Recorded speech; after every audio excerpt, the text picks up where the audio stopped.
रितिका की जब से शादी हुई थी तब से रितिका अकेले ही अपने पति के साथ दिल्ली जैसे शहर में रह रही थी। रितिका और उसका पति अनिरुद्ध दोनों ही साथ में काम किया करते थे। ऐसे ही एक दिन जब रितिका ऑफिस से घर आकर खाना बना रही होती है, तभी अनिरुद्ध के पास उसकी माँ विमला का फ़ोन आता है। नमस्ते माँ, कैसी हो? अपनी तबीयत का सही से ख्याल तो रख रही हो ना? वैसे माँ की तबीयत का ख्याल नहीं आता कि एक बार फ़ोन करके पूछ लो, पर जब माँ फ़ोन करती है तब माँ की तबीयत का ख्याल आ जाता है क्या? ऐसा कुछ नहीं है माँ, आप तो जानती हो ना, मैं और रितिका दोनों ही ऑफिस जाते हैं। टाइम ही रात को मिलता है और जब मैं रात को फ़ोन करता हूँ तब आप सो चुकी होती हो। अनिरुद्ध आधे घंटे तक अपनी माँ से बात करता है और तब तक रितिका घर के काम करती है। बात होने के बाद रितिका अनिरुद्ध से कहती है, क्या ज़रूरत थी मम्मी जी को यहाँ बुलाने की? अगर वो आ गई तो मेरा जीना हराम कर देगी। आप अपनी माँ की हरकतों को जानती हो ना? अरे कौन सा मेरे बुलाने पर माँ आ जाएगी? इतने साल हो गए, एक बार भी नहीं आई। ना ही हमें जाना पड़ता है माँ से मिलने, इसलिए ज़्यादा परेशान होने की ज़रूरत नहीं है। अनिरुद्ध ने अपनी माँ को कई बार बुलाया था पर विमला आने का नाम ही नहीं लेती। पर इस बार विमला का भी बहुत दिल करता है कि वो शहर जाकर अपने बहू बेटे के साथ कुछ दिन गुजारे। इसीलिए इस बार विमला आने का मन बना लेती है और अचानक से एक दिन स्टेशन पर पहुंचकर अनिरुद्ध को फ़ोन करती है। अनिरुद्ध बेटा, मैं स्टेशन पर हूँ दिल्ली के। तूने बुलाया था ना मुझे? देख, मैं तुझसे और बहू से मिलने के लिए आ गई। अब कुछ दिन तुम्हारे साथ ही रहूँगी, पर पहले तो तू आ जा स्टेशन पर मुझे लेना। क्या माँ, आप स्टेशन पर हो? पर माँ, आपको मुझे बताना तो चाहिए था ना कि आप आ रही हो। मैं ऑफिस में हूँ। अच्छा, आप वहीं वेट करना, कहीं मत जाना, मैं अभी आ रहा हूँ।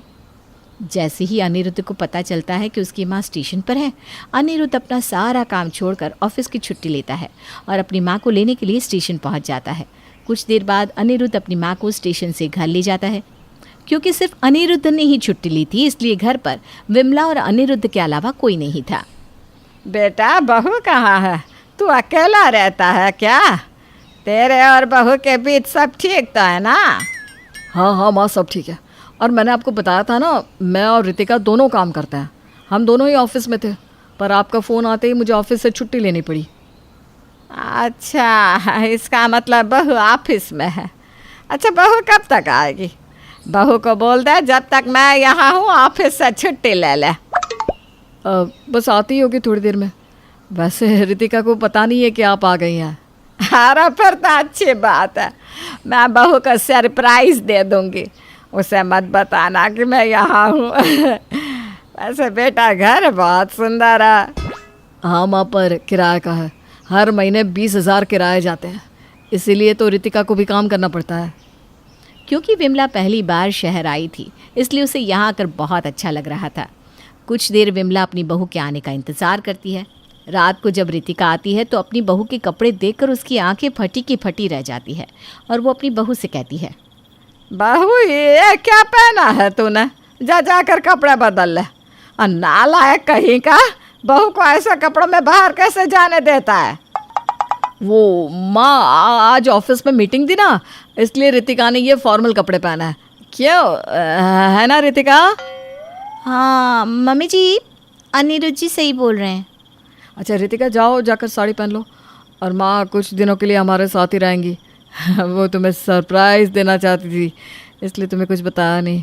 जाओ जाकर कपड़े बदल लो और माँ के लिए खाना बना दो। माँ ने सुबह से कुछ नहीं खाया। हाँ बहू, बहुत दिन हो गए तेरे हाथों का कुछ नहीं खाया। अपनी सास को देखकर रितिका को बहुत गुस्सा आता है, पर वो चाहकर भी कुछ नहीं कहती। अब इसी तरह से सब खाना खाकर सोने के लिए चले जाते हैं। पर सोने से पहले विमला रितिका को आवाज़ लगाती है, रितिका बहू, अरे हाँ रितिका बहू, सो गई क्या? रितिका जाओ, वो आवाज़ दे रही, उन्हें कुछ काम है शायद तुमसे।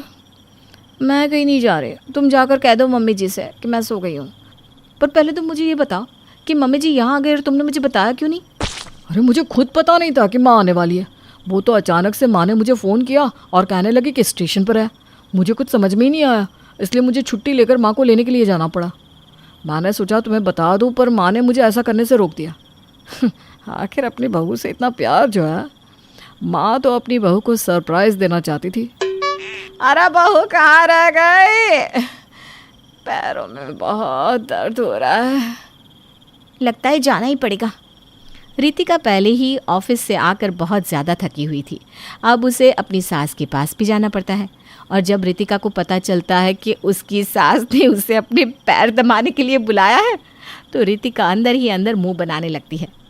क्या माँ जी, अभी आपके पैर दबाने हैं इतनी रात को? इस समय तो सब सो जाते हैं। बहू लगता है तेरे माँ बाप ने कुछ सिखाया नहीं तुझे कि ससुराल में सोने से पहले सास ससुर की सेवा करनी पड़ती है, ताकि बहू के जीवन में हमेशा शांति बनी रहे। अच्छा, तो ये बात है। अगर मैंने इस बुढ़िया की सेवा नहीं करी, पैर नहीं दबाया, तो ये मुझे शांति से नहीं जीने देगी। रितिका बेटा, बस कुछ दिन की बात है, झेल ले ये सब। अगर तुझे अपने जीवन में शांति चाहिए तो सास की सेवा तो करनी पड़ेगी। ना चाहते हुए भी रितिका बैठकर अपनी सास के पैर दबाने लगती है और बेचारी रितिका को नींद आने लगती है। पर मजाल है कि विमला सो जाए। देखते देखते रात के 1 बज जाते हैं, पर विमला रितिका को जाने के लिए ही नहीं कहती और बेचारी रितिका पैर दबाते हुए ही अपनी सास के पास सो जाती है। अगली सुबह उठकर रितिका घर के सारे काम करती है और खाना बनाकर ऑफिस चली जाती है। पर शाम को जब रितिका ऑफिस से घर आती है तो विमला रितिका से कहती है, बहू तू तो ऑफिस चली गई, मुझे यहाँ अकेला छोड़कर। मेरा तो मन ही नहीं लग रहा था। एक तो मैं यहाँ किसी को जानती नहीं, ऊपर से इस घर में इतने सारे सामान है कि समझ में ही नहीं आ रहा किसका इस्तेमाल कैसे करना है। इतनी भूख लगी थी, पर रसोई घर में भी खाने के लिए कुछ नहीं था। माँ जी, पर मैं आपके लिए खाना बना कर तो गई थी। आपका खाना फ्रिज में रखा था, मैं आपको बता कर तो गई थी। भूल गई क्या आप? अरे बहू तू तो खाना फ्रिज में रख कर चले गए, पर मुझे ठंडा खाने की आदत नहीं है और ना ही मुझे फ्रिज खोलना आता है। अब तो बता, मैं बुढ़िया इस उम्र में ठंडा खाना कैसे खाती? समझ गई माँ। जब तक आप यहाँ हैं तब तक मैं ऑफिस से छुट्टी ही ले लेती हूँ।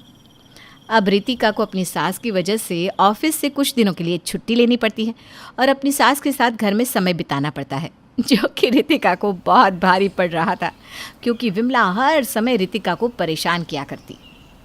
बहू, मेरे लिए दोपहर का खाना बना दे, बहुत भूख लगी है। ठीक है माँ जी, आप कमरे में बैठिए, मैं अभी आपके लिए गर्मा गर्म खाना लेकर आती हूँ। रितिका अपनी सास के लिए खाना लेकर आती है और खाना खाने के बाद विमला आराम से सो जाती है और शाम को उठकर अपनी बहू के साथ बाहर मार्केट जाती है।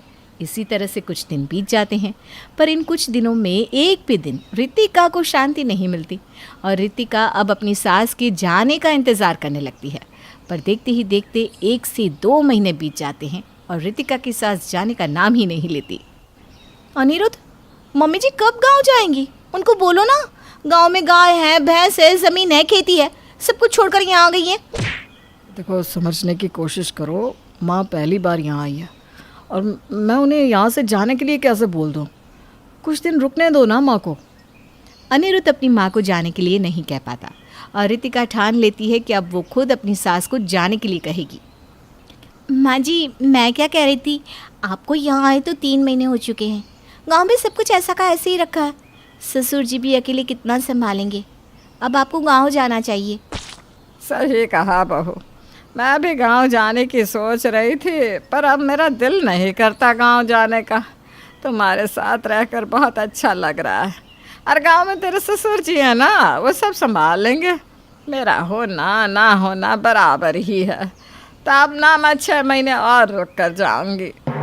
ये बात सुनकर रितिका के होश उड़ जाते हैं, जिसके बाद वो अपनी नौकरी और अपने सारे सपने भूल जाती है और दिन रात अपनी सास के साथ रहकर उनकी सेवा करती है, क्योंकि उसकी सास तो गांव जाने का नाम ही नहीं लेती। प्रिया किचन में चाय बना रही होती है और सुमन ड्राइंग रूम में बैठकर मजे से टीवी देख रही होती है। तभी दरवाजे की घंटी बजती है। प्रिया, जरा देखना तो कौन आया है। देखती हूँ मम्मी जी। प्रिया दरवाजा खोलती है तो सामने पड़ोस वाली विमला आंटी खड़ी होती है। नमस्ते आंटी जी, कैसी हैं आप? मैं तो बिल्कुल ठीक हूँ बेटा, पर तेरी सास को क्या हुआ है? आजकल कहीं दिखती ही नहीं है। जब देखो तब टीवी के आगे जमी रहती है। अंदर तो आइए आंटी। अरे ओ दीपक की अम्मा, कहाँ हो?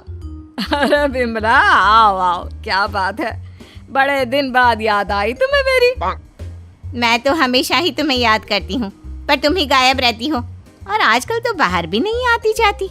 तबीयत तो ठीक है ना तुम्हारी? अरे तबीयत को क्या होना है, इस उम्र में तो कुछ ना कुछ लगा ही रहता है। मेरी छोड़ो, तुम ये बताओ कि क्या चल रहा है गली मोहल्ले में। तुम गली मोहल्ले की छोड़ो, चल तो तुम्हारे पड़ोस में रहा है। तुम्हारी नई सहेली आई है। मेरी कौन सी नई सहेली? मैं तो यहाँ बस तुमसे बातचीत कर लेती हूँ, या फिर बाजू वाली शर्मा की बहू से 2-4 बातें कर लेती हूँ। इसीलिए तो कहा कि तेरी नई सहेली आई है। अब कोई पड़ोस में आया है तो बात तो होनी ही है। कम से कम इसी बहाने हमारा भी एक ग्रुप बन जाएगा। फिर सब मिलकर अपनी बहुओं की शिकायतें किया करेंगे। दोनों हंसने लगते हैं। तभी प्रिया चाय लेकर आती है और सामने टेबल पर रख देती है। दोनों चाय पीती हैं और बातें करते हैं। चलो मैं चलती हूँ, अब कल मिलते हैं। राम राम। अगले दिन प्रिया किचन में कुछ काम कर रही होती है और सुमन आराम से सोफे पर बैठकर मटर छिल रही होती है। तभी डोरबेल बजती है। प्रिया दरवाजा खोलती है तो सामने उनकी नई पड़ोसन खड़ी होती है। जी, आप कौन? मैंने पहचाना नहीं। नमस्ते बेटा, मैं शारदा, आपके बगल वाले घर में अभी 2-4 दिन पहले ही शिफ्ट हुए हैं। ओह अच्छा अच्छा अच्छा, नमस्ते आंटी, अंदर आइए ना आप। देखिए तो मम्मी जी, आज कौन आया है। इतना कहकर प्रिया किचन में चाय बनाने चली जाती है। नई पड़ोसन को घर पे देखकर सुमन थोड़ा हैरान हो जाती है। नमस्ते बहन जी, मैं शारदा, आपकी नई पड़ोसन। अच्छा अच्छा, आप हैं हमारी नई पड़ोसन। आइए आइए, और बताइए कैसी हैं आप? जी बिल्कुल ठीक हूँ। वो दरअसल घर पर छोटी सी पूजा रखवाई थी, बस उसी का प्रसाद देने चली आई। सोचा इसी बहाने नए पड़ोसियों से भी मुलाकात हो जाएगी। ये तो बहुत अच्छा सोचा आपने। सुमन प्रिया को आवाज लगाती है। अरे ओ बहू, जरा चाय पानी का तो आके पूछ लो। ये आजकल की बहुएं भी ना, जब तक बोलो नहीं तब तक कुछ नहीं करेंगी। आई मम्मी जी। प्रिया चाय लेकर आती है। दोनों बैठकर चाय पीती हैं और खूब सारी बातें करती हैं। अच्छा बहन जी, अब मैं चलती हूँ, फिर मिलते हैं। अब तो आना जाना लगा ही रहेगा। शारदा के जाने के बाद प्रिया किचन से बाहर आती है। क्या बात है मम्मी जी, आप दोनों को देखकर तो लगा ही नहीं कि पहली बार मिल रही हो। आप दोनों तो बिल्कुल बिछड़ी हुई सहेलियों की तरह बातें कर रही थी। अरे जब 2 औरतें मिल जाती है ना, तो बातें अपने आप ही निकल आती है। अब तू अपने काम पर ध्यान दे, बातों पे नहीं। ऐसे ही कुछ दिन बीत जाते हैं। अब सुमन और शारदा अच्छी सहेलियां बन गई होती हैं। दोनों एक साथ मंदिर जाती, मार्केट जाती और कभी कभी तो विमला भी इनके साथ मिलकर खूब हंसी ठिठोली करती। एक शाम तीनों बैठकर सुमन के घर पर चाय पी रही होती हैं कि तभी बहुत तेज बारिश शुरू हो जाती है। सुमन जोर से प्रिया को आवाज लगाती है। प्रिया, ओ प्रिया, देख कितनी तेज बारिश हो रही है। जाके छत से सारे कपड़े ले आ, नहीं तो सब भीग जाएंगे। सुमन 2 बार आवाज लगाती है, लेकिन प्रिया का कोई जवाब नहीं आता। शायद प्रिया कुछ काम कर रही है, इसीलिए कुछ जवाब नहीं दे रही। अरे काहे का काम, आराम फरमा रही होगी महारानी। तभी प्रिया बीमार हालत में अपने कमरे से बाहर निकलती है। हाँ मम्मी जी, क्या हुआ? मेरी तबीयत थोड़ी ठीक नहीं है ना, इसलिए आग लग गई। अरे सारे कपड़े भीग गए और तुझे सोने से फुर्सत नहीं है। सबके सामने सुमन के मुंह से ऐसी बातें सुनकर प्रिया उदास हो जाती है और छत से कपड़े उतारने चली जाती है। सुमन, ये क्या बात हुई? प्रिया ने बताया ना कि उसकी तबीयत ठीक नहीं, इसलिए उसकी आंख लग गई। तुम भी ना खामखा उसे सबके सामने सुना दिया। अरे आप नहीं जानती शारदा जी, कुछ बहुएं ना बहुत आलसी होती है, घर का एक काम नहीं करना चाहती। ऐसा नहीं है सुमन, तुम्हारी बहू तो बहुत प्यारी है, तुम्हारी सारी बात भी तो मानती है। हाँ सुमन, तुम प्रिया के बारे में ऐसा क्यों सोचती हो? मेरी भी 2 बहुएं हैं, लेकिन मैं उन्हें अपनी बेटियों की तरह रखती हूँ। आखिर वो भी तो किसी की बेटियां ही है ना। और अगर तुम ऐसा ही व्यवहार करोगी तो एक दिन प्रिया भी तुम्हारे साथ ऐसा ही बर्ताव करेगी। शारदा और विमला की बातें सुनकर सुमन की तो बोलती बंद हो जाती है। वहीं प्रिया भी बाहर से सारी बातें सुन रही होती है। अरे मैं कोई उसकी दुश्मन थोड़ी ना हूँ, मैं भी उसकी माँ हूँ, लेकिन कभी कभी सास बनना पड़ता है, नहीं तो बहुएं हाथ से निकल जाती है। देखो सुमन, ये सब सोच का फर्क है। अगर तुम ये सोचोगी तो कभी प्रिया को अपनी बेटी नहीं बना पाओगी। इतना कहकर शारदा और विमला वहां से चली जाती हैं और सुमन अकेले बैठकर उनकी बातें सोचने लगती है। अगले दिन प्रिया और दीपक अपने कमरे में बैठकर बात कर रहे होते हैं और सुमन उनके कमरे के बाहर कुछ काम कर रही होती है और उन दोनों की बातें सुन लेती है। दीपक, तुम्हें पता है हमारे पड़ोस में जो शारदा आंटी है ना, बहुत अच्छी हैं। अच्छा, ऐसा क्या हो गया जो तुम्हें वो इतनी अच्छी लगने लग गई? कुछ खास नहीं, बस कल जब मम्मी जी मुझे सबके सामने सुना रही थी तो शारदा आंटी ने मेरा साथ दिया। मैं तो सच में हैरान ही रह गई थी जब उन्होंने मम्मी जी को मुझसे ऐसा बर्ताव करने के लिए मना किया। अच्छा, फिर क्या हुआ? होना क्या था, शारदा आंटी तो मम्मी जी को समझा ही रही थी कि बहू को भी बेटी की तरह ही रखना चाहिए, लेकिन मम्मी जी तो मम्मी जी है ना, उन्हें तो मुझ में हमेशा कमी ही दिखती है। काश मुझे भी शारदा आंटी जैसी सास मिली होती जो मुझे भी अपनी बेटी जैसी समझती। सुमन ये सब सुनकर बहुत उदास हो जाती है और वहां से चली जाती है। प्रिया की बातें सुमन के कानों में बार बार गूंज रही थी। उसे बहुत शर्मिंदगी महसूस हो रही थी कि उसने प्रिया के साथ बहुत गलत किया है। अगले दिन सुमन शारदा और विमला को बुलाती है। क्या बात है सुमन, आज तूने ऐसे अचानक क्यों बुलाया? सब ठीक तो है ना? हाँ हाँ, सब ठीक है, तुम दोनों बैठो तो सही। तब तक दीपक और उसके पापा भी आ जाते हैं। प्रिया, तुम भी आ जाओ। क्या हुआ मम्मी जी, आपने बुलाया? हाँ प्रिया बेटा, मैं आज सबके सामने तुमसे माफी मांगना चाहती हूँ। मैंने आज तक तुम्हारे साथ बहुत बुरा व्यवहार किया है, लेकिन तुमने कभी भी मेरे साथ बुरा बर्ताव नहीं किया। मुझे अपनी गलती का एहसास हो गया है, हो सके तो मुझे माफ कर देना। प्रिया अपनी सास की बातें सुनकर हैरान हो जाती है। उसकी आंखों में आंसू आ जाते हैं। प्लीज मम्मी जी, आप मुझसे माफी मत मांगिए, मैं भी आपकी बेटी ही हूँ। वैसे एक थैंक यू तो मेरी नई सहेली को भी बनता है, जिसकी वजह से मुझे मेरी गलती का एहसास हुआ। शारदा बहन, आपका बहुत बहुत शुक्रिया जो आपने मेरी आंखें खोल दी। अरे क्या सुमन, तुम भी ना। तो फिर इसी बात पर चाय और पकोड़े हो जाए। हाँ हाँ, क्यों नहीं। नेहा की शादी की ठीक बाद उसके पति राहुल का ट्रांसफर दूसरे शहर में हो गया, इसलिए पूरा परिवार नए शहर में शिफ्ट हो गया। लो जी, शादी के बाद बहू के साथ हमारी भी विदाई हो गई। अच्छा है ना, अब बहू के साथ हम भी नए शहर में आ गए तो मिलकर एडजस्ट कर लेंगे, और बहू को ऐसा भी नहीं लगेगा कि सिर्फ वही नई जगह पर आई है। बात तो ये भी ठीक है, क्यों बहू? जी माँ जी। और माँ, ये शहर भी ज्यादा अच्छा है। वो तो है, लेकिन वहाँ पर मेरी सारी सहेलियाँ थी, खासकर मेरी बेस्ट फ्रेंड साक्षी।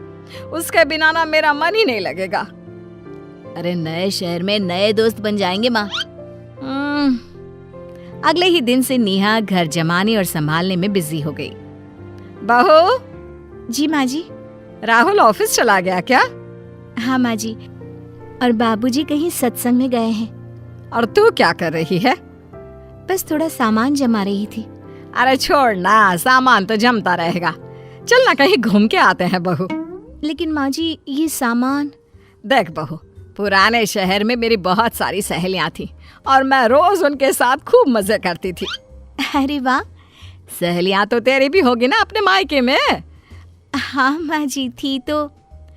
इस शहर में हम दोनों की सहेलियां नहीं है, तो क्यों ना हम दोनों ही एक दूसरे की सहेलियां बन जाए। रोज घूमेंगे, शॉपिंग करेंगे, फिल्म देखने जाएंगे और मजे करेंगे। आइडिया तो अच्छा है माँ जी। तो जल्दी से तैयार हो जा, यहाँ का मार्केट देख कर आते हैं। अरे पानी पूरी भी खाएंगे। जी जी माँ जी। सास बहू साथ साथ घूमने फिरने और मजे करने लगी और जल्द ही पक्की दोस्त बन गई। बहू क्या कर रही है? कपड़े धो रही हूँ माँ जी। अरे कपड़े मैं धो देती हूँ, तो अपने मोबाइल में फिल्म के टिकट बुक कर देना। ठीक है माँ जी। क्या बात है, सास बहू में तो बहुत पट रही है। सास बहू नहीं, हम दोनों तो पक्की सहेलियां हैं। क्या बहू? हाँ बाबूजी, मैं और माँ जी रोज खूब मजे करते हैं। ये तो कुछ भी नहीं बहू। मेरी बेस्ट फ्रेंड साक्षी और मैं जितने मजे करते थे ना, तुम सोच भी नहीं सकती। हाँ नेहा, इन दोनों की दोस्ती के किस्से पूरा मोहल्ला सुनता था। जल्द ही सास बहू की दोस्ती के किस्से भी सब सुनेंगे। हाँ बाबूजी, अधिकतर घरों में सास बहू की लड़ाई से टेंशन होता रहता है, और हमारे घर में तो सास बहू की दोस्ती से खुशियाँ डबल हो गई है। नेहा और माँ जी की दोस्ती से घर में सब बहुत खुश थे, लेकिन ये खुशी और कितने दिन तक टिक पाएगी? मंगला, कहाँ है मेरी प्यारी सहेली? साक्षी, तू यहाँ? हाँ यार, तेरी बहुत याद आ रही थी तो सोचा तुझे सरप्राइज देने चली जाती हूँ। अरे ये तो बहुत अच्छा किया तूने। राहुल, बहू देखो तो कौन आया है। अरे साक्षी आंटी, नमस्ते नमस्ते। नमस्ते बेटा। नमस्ते आंटी जी, आइए बैठिए, ये लीजिए पानी। जीती रहो बहू। भाई साहब कहाँ है? अरे नमस्ते भाभी जी, वहाँ सब कैसे हैं? मेरी बेस्ट फ्रेंड को आप यहाँ ले आए तो वहाँ सब ठीक कैसे होगा भाई साहब? देखा बहू, साक्षी आ गई है। अब तो हम तीनों खूब मजे करेंगे। तीनों? हाँ, मैं और मेरी बहू दोनों दोस्त बन गई हैं। शॉपिंग, मंदिर, मूवीज, सब जगह दोनों साथ जाते हैं। जैसे हम जाया करते थे ना, अब हम तीनों साथ जाएंगे। खाना खाने के बाद दोनों सहेलियां गपशप करने लगी। मंगला, तू ये क्या कर रही है? क्यों, क्या हुआ? अपनी बहू को दोस्त बना रही है, बाद में बहुत पछताएगी तू। अरे ऐसा क्यों कह रही है? बहू को ना ज्यादा सर पर चढ़ाया तो एक दिन तेरे सर पर नाचेगी वो। मैंने बहुत घरों में देखा है। लेकिन मेरी बहू ऐसी नहीं है। अरे बहुत संस्कारी है। संस्कार बेकार होने में देर नहीं लगती। ऐसा ना हो कि चहेती बनकर ये घर पर कब्जा जमा ले और तुझे तेरे ही घर में नौकरानी बना दे। अरे नहीं नहीं, ऐसा कुछ नहीं होगा। नहीं मानना तो चल छोड़, अपना नया शहर तो घुमा मुझे। अच्छा ठीक है, मैं बहू को तैयार होने के लिए कह देती हूँ। अरे बहू थक गई है आज इतने लोगों का खाना बना के, उसे आराम करने देना। हम दोनों सहेलियां ही चलते हैं। ठीक है। मंगला, ये देख चूड़ियाँ कितनी सुंदर है ना? अरे हाँ, बहू को ना ऐसी चूड़ियाँ बहुत पसंद है, मैं उसके लिए ले लेती हूँ। रहने दे, इनकी क्वालिटी वैसे इतनी अच्छी नहीं है। सुन ना, एक नई फिल्म लगी है, सुना है बहुत अच्छी है। हम दोनों देखने चले क्या? अरे उस फिल्म के कल के टिकट तो बहू ने पहले ही बुक कर दिए हैं। मैं उसे बोल के ना तेरा टिकट भी करवा देती हूँ। मंगला का हर बात में अपनी बहू का नाम लेना साक्षी को खटकने लगा। उसने दोनों की दोस्ती तोड़ने का मन बना लिया। आंटी जी, आप लोग मेरे बिना ही मार्केट चले गए। मैंने तो कहा था कि बहू को भी साथ ले ले, लेकिन मंगला ने पता नहीं क्या क्यों मन कर लिया। अच्छा, होगा कुछ। अरे हाँ, तूने वो फिल्म की 2 टिकट बुक की है ना, वो 2 टिकट मुझे दे देना बेटा। लेकिन आंटी, वो फिल्म तो मैं और माँ जी साथ में देखने वाले हैं। मैं एक टिकट और बुक कर देती हूँ ना। मंगला ने कहा कि ये दोस्तों की फिल्म है तो बहू क्या करेगी साथ जाके। उसे ना वो फिल्म मेरे साथ देखनी है। उसी ने कहा कि तुमसे टिकट ले लूं मैं। अच्छा ठीक है। नेहा को इस बात पर बहुत बुरा लगा। उसने टिकट दे दी और अपने रूम में चली गई। मंगला, चले क्या फिल्म देखने? बहू ने तेरी टिकट भी बुक करा दी क्या? मैं बहू से वही कहने गई थी तो उसने 2 टिकट मुझे देकर कहा कि आप दोनों ही देखाओ, मुझे आप लोगों के साथ फिल्म नहीं देखनी। और इतना कहकर वो तो अपने कमरे में चली गई। कमाल है, बहू ने ऐसा क्यों किया? अरे होगा कुछ, छोड़ना। चल चल, अब फिल्म शुरू हो जाएगी। माँ जी साक्षी आंटी के साथ फिल्म देखने चली गई और साक्षी की चाल कामयाब हो गई। सास बहू दोनों एक दूसरे से नाराज हो गई थी। तो साक्षी आंटी, कैसा लगा आपको हमारा नया शहर? बहुत अच्छा है बेटा। आज तो मैं और मंगला फिल्म देखने भी गए थे। बहू, तुम नहीं गए फिल्म देखने? नहीं बाबूजी, दोस्तों की फिल्म थी तो मैं जाके क्या करती। दोस्त तो ये दोनों है ना। हाँ हाँ, मेरी दोस्त तो बस साक्षी ही है। अरे इसे क्या हो गया? होना क्या है, मैंने ज्यादा छूट क्या दे दी, सर पर चढ़ गई है। मैं उससे बात करता हूँ। मंगला, बहू के बारे में ऐसा क्यों बोल रही हो? मुझे कोई शौक नहीं है, बहू ने शुरू किया है ये सब। बहू बिना बात के ऐसा बर्ताव करे ये तो मैं मान ही नहीं सकता। तुम दोनों को आपस में बात करनी चाहिए। आप छोड़िए ना भाई साहब, ये सब सास बहू के बीच ना ये सब चलता ही रहता है। चल चल, हमें वो साड़ी की सेल में भी तो जाना है ना मंगला। सच कहूँ साक्षी, मुझे तो बहू के लिए ही साड़ियाँ लेनी थी, पर अब तो मेरा जाने का मन ही नहीं कर रहा। अरे मुझे तो खरीदनी है ना, चल उठ आजा। सास बहू के बीच झगड़ा करवाकर साक्षी तो बहुत खुश थी। मार्केट से आते ही माँ जी ने नेहा को बाहर बुलाया। बहू, आ बहू। क्या हुआ माँ जी? कर ली शॉपिंग अपनी बेस्ट फ्रेंड के साथ? ये ताने मारना बंद कर और बता कि किस बात का बुरा लगा है तुझे। बुरी तो आपको मैं लगने लगी हूँ ना, तभी तो आप मुझे बिना बताए साक्षी आंटी के साथ मार्केट चली गई। फिर जो फिल्म हम दोनों साथ देखने वाले थे उसके टिकट मुझसे लेकर आंटी के साथ चली गई। कितना झूठ बोल रही है तू। फिल्म के टिकट तूने साक्षी को ये कहकर दे दिए कि तुझे मेरे साथ फिल्म नहीं देखना, और मार्केट जाने से भी तूने ही मना किया था ना। झूठ आप बोल रही हैं माँ जी। आपकी बेस्ट फ्रेंड जो आ गई, अब आप मेरे साथ क्यों जाएंगी? मुझे तो लगा था कि सासू माँ के रूप में मुझे एक बेस्ट फ्रेंड मिल गई है। आपने दिल तोड़ दिया मेरा। अरे दिल तो तूने मेरा दुखाया है। एक मिनट, चुप हो जाओ दोनों। मंगला, तुम्हें किसने बताया कि बहू ने तुम्हारे साथ जाने से मना किया है? मुझे तो साक्षी ने बताया, बहू ने उसी से तो कहा था। बहू, तुम्हें कैसे पता चला कि मंगला तुम्हें साथ में नहीं ले जाना चाहती? मुझे भी साक्षी आंटी ने कहा कि माँ जी को मेरे साथ नहीं जाना। तो साक्षी भाभी, आपको कुछ कहना है इस बारे में? मंगला, मुझे माफ कर दे। सच कहूं, बहू ने कभी मना नहीं किया, और बहू, मंगला ने भी तुझे ले जाने से मना नहीं किया था। मैंने ही तुम दोनों से झूठ बोला था। अरे लेकिन क्यों? जब मैंने तेरी और बहू की गहरी दोस्ती देखी तो मुझे बहुत जलन हुई। लगा कि तूने मेरी जगह बहू को दे दी है, इसलिए मैंने तुम दोनों में झगड़ा लगाने की साजिश की। लेकिन आंटी, मैं कभी आपकी जगह नहीं ले सकती। मैं और माँ जी जब भी बाहर जाते तो माँ जी आपकी ही बातें करती रहती। हाँ, मैं और बहू दोस्त बन गए, इसका ये मतलब नहीं कि तेरी मेरी दोस्ती कम हो जाए। लेकिन मैं तेरी दोस्ती के काबिल नहीं। मैंने तेरा खुशहाल घर तोड़ने की कोशिश की। मैं आज ही वापस चली जाती हूँ। चल अब इतना भी ड्रामा मत कर, मैंने तुझे माफ कर दिया। बस बहू, अब तू भी मुझे माफ कर दे। मैंने बिना तुझसे बात किए ही तुझे गलत समझ लिया। माफी तो मुझे भी आपसे मांगनी है। मुझे भी तो आपसे बात करनी चाहिए थी। अब एक दूसरे को सॉरी बोलना छोड़ो और तीनों आपस में दोस्ती कर लो। और ध्यान रखना, सच्ची दोस्ती वही है जिसमें ना जलन हो ना नाराजगी, सिर्फ ढेर सारा प्यार और विश्वास हो।